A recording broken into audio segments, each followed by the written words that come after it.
Bini Abante, itong si Sara Duterte. Dito tayo. Si Representative Rolando Valeriano ng 2nd District. Ito din yun, isa din ito sa binaboy ni Sara na ang sabi, ang taba-taba daw wala ng leeg. Napanood yun naman yun. Di ba? Binaboy. Wala daw leeg. Yung congressman nyo dyan sa District 2. So ito na, sumagot na. Sumagot na si Congressman pangalan nito? Ronaldo Valeriano. Pakinggan natin. Pakinggan natin. Sinagot ng re-electionist na si Manila 2nd District Representative Rolando Valeriano ang mga puna laban sa kanya ni Vice President Sara Duterte sa isang campaign rally sa Maynila noong nakalipas na linggo. Kinutya ni BP Duterte si Congressman Valeriano. Ano daw? Pero sagot ng mambabatas, kahit araw-arawin ni na BP Sara ang panlalait sa kanya, hindi nito mabubura ang serbisyong naihatid nito sa ikalawang distrito ng Maynila. Nagugat sa privilege. Tama naman. Kahit sisira-siraan siya, may nagawa na siya. Ang tanong, si Sara ba nung naging Vice President, nasaan pala ang 100 billion na hinihingi niya para pagandahin? Di ba? Baka nakalimutan ninyo nang hingi si Sara ng 100 billion para pagandahin ang DepEd. Oo, Sara. Bago ko ipagpatuloy, nais kong ipapanood sa inyo. Kasi syempre, bago tayo mag-live, nagre-research tayo. Pakingganin nyo ito. Humihirit, bigyan nyo ako 100 billion. Papagandahin ko ang DepEd. Putang ina. Give me 100 billion, I will solve all the problems of basic education. Siya na mismo ang nagsabi. Bigyan lang siya ng budget, aayusin niya ang edukasyon. Anyari? Noong 2024, pinagbigyan siya. Hindi lang 100 billion, sobrang budget ang ibinigay sa kanya. Pero imbes na ayusin ang edukasyon, winaldas lang sa mga palpak at maanumalyang proyekto. Ang isinukli, pag-attend ng rally laban sa Pangulo at pagbabanta sa buhay ng unang pamilya. Pag pinatay ako, patayin mo si BBM, si Lisa Raneta, si Martin Romualdez. No joke. Hindi na ito usapin ng pera. Usapin na ito ng kakayanan at ng kredibilidad. 100 billion. 100 billion, I will solve all the problems of basic education. Siya na mismo ang nagsabi. Bigyan lang siya ng budget, aayusin niya ang edukasyon. Noong 2024, pinagbigyan siya. Hindi lang 100 billion, sobrang budget ang ibinigay sa kanya. Pero imbes na ayusin ang edukasyon, winaldas lang sa mga palpak at maanumalyang proyekto. Ang isinukli, pag-attend ng rally laban sa Pangulo at pagbabanta sa buhay ng unang pamilya. Pag pinatay ako, patayin mo si BBM, si Lisa Raneta, si Martin Romualdez. No joke. Hindi na ito usapin ng pera. Usapin na ito ng kakayanan at ng kredibilidad. Ayon, mga kababayan, may tanong ko sa inyo. Asaan napunta ang 100 billion? Yung 125 million na naubos niya in just 11 days, wala akong paki dun eh. Pero yung billion, 100 billion, saan napunta? Totoo ba? Give me 100 billion and I will solve all the problem and physics education. Oh my God. Mahirap yan. Hindi ko alam saan. Continue. Araw-arawin ni na BP Sara ang panlalait sa kanya, hindi nito mabubura ang serbisyong naihatid nito sa ikalawang distrito ng Maynila.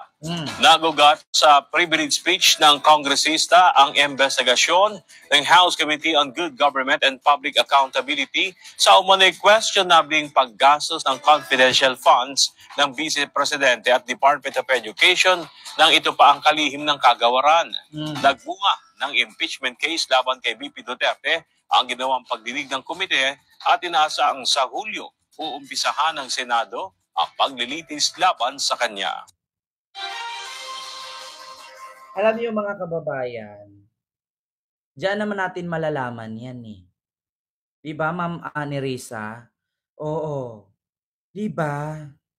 Bakit ikaw, tanungin kita, Marami kasing nagsabi sa akin, lalong-lalo na yung mga DDS, bakit daw ako galit kay Sara?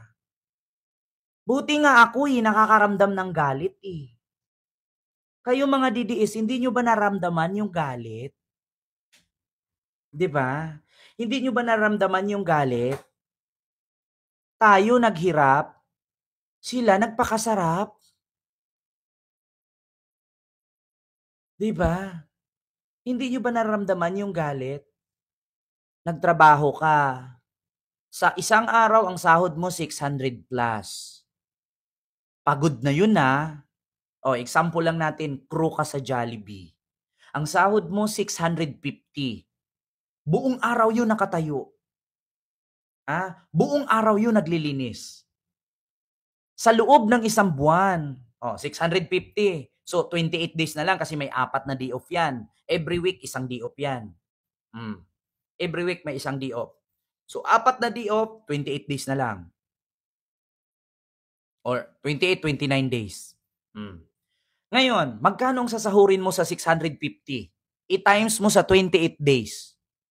Hindi umaabot ng 20. Hindi aabot ng 20,000.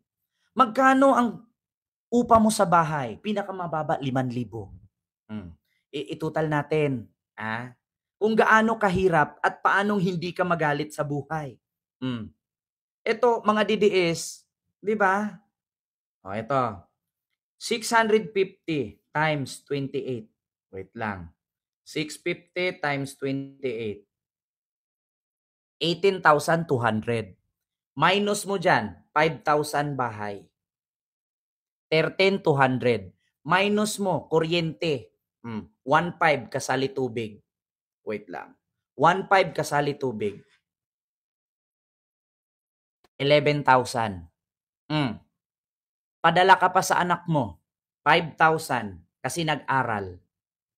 Minus 11, 2. 6,2. Pambili mo pa ng pagkain. Sa isang buwan, aabot din ng 4,000.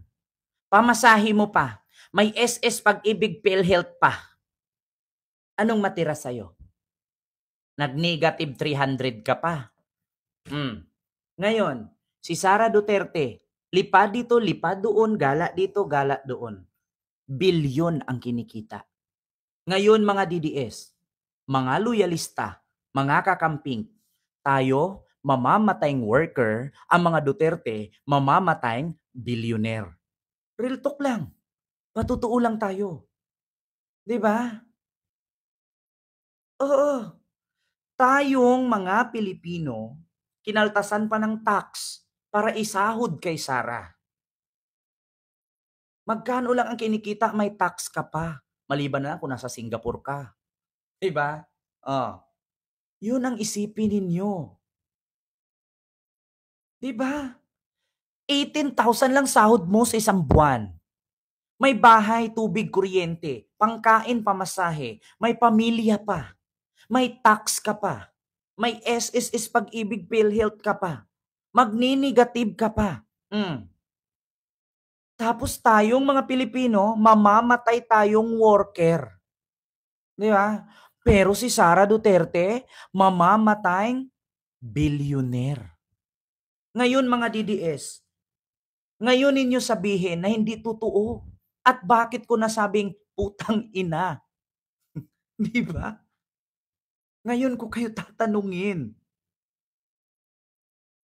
Sige. Kailan kayo nakakita? Magsabi kayo, saan kayo nakakita ng DDS na hindi nagtatrabaho? Di ba? Saan kayo nakakita ng DDS na hindi kumakain? Sa 100 DDS, swerte na lang kung may 10 makapag-abroad at mamasyal. Tandaan nyo yan.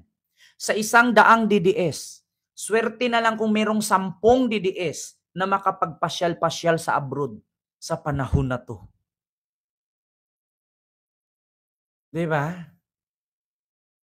Ngayon, sasabihin niyo sa akin, mali ako? Ang mga Duterte mamamatayang billionaire. Kayo mamamatayang worker. Am I right, Mr. Chair? Tama ako, di ba?